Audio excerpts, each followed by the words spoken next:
that our caucus has on this by the superb eloquence of all four of the speakers here, each in her or his own way. Yes? Leader Schumer, would you consider doing the Electoral Count Act in exchange or instead of the Freedom to Vote Act? That makes no sense. If you're going to rig the game and then say, oh, we'll count the rig game accurately, what good is that? They want to now both rig the game and rig the count. But to just say, we won't rig the count, but we're going to rig the game, makes no sense whatsoever. What exactly are the proposals for changing the bill? How similar it is to maybe something? There are many different proposals out there, and our caucus is discussing them. There have been lots of serious discussions, frankly, with Senator Manchin on different proposals, and he's entertaining them. He hasn't. I don't want to give people the illusion that he said he'd be for any of them at this point. It's a long, hard struggle.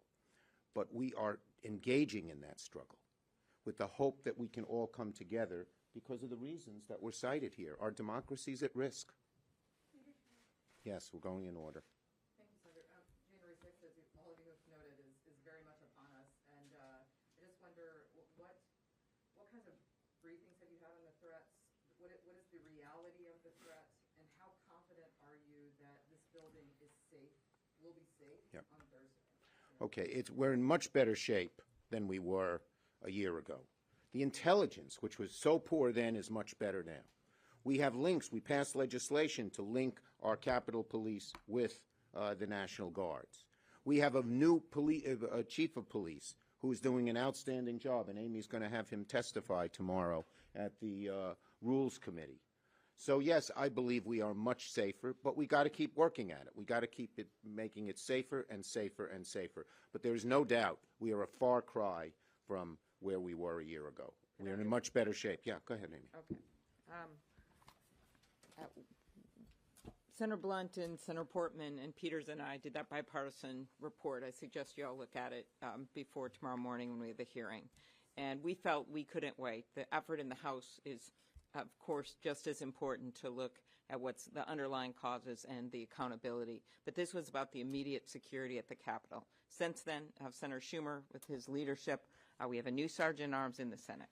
We have a new sergeant-at-arms in the House. We have a new police chief. We passed the bill at the end of the year that President Biden signed into law, allowing the new police chief to quickly call into the National Guard if that's needed. Better intelligence sharing. The haunting words of the police officer on the police radio in the middle of the insurrection after people had already been killed that said, does anyone have a plan? There was no operational plan of any significance that day. That has changed with the new chief's leadership as you look at the events of the summer. And then finally, the equipment. 75% of them were in plain clothes. They were literally insurrectionists that had better protection than some of the officers did.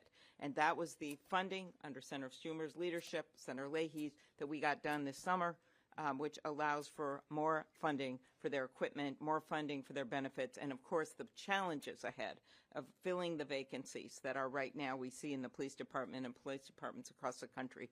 That is a lot about these benefits and the chief's plan to recruit people and get retention bonuses and the like, and also the threats against members, which is directly tied to what my colleagues have been talking about.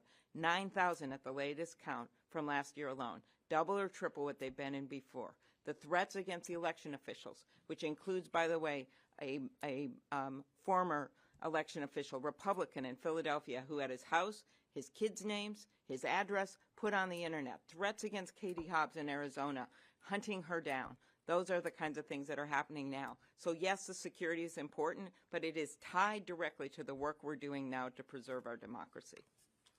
Yes.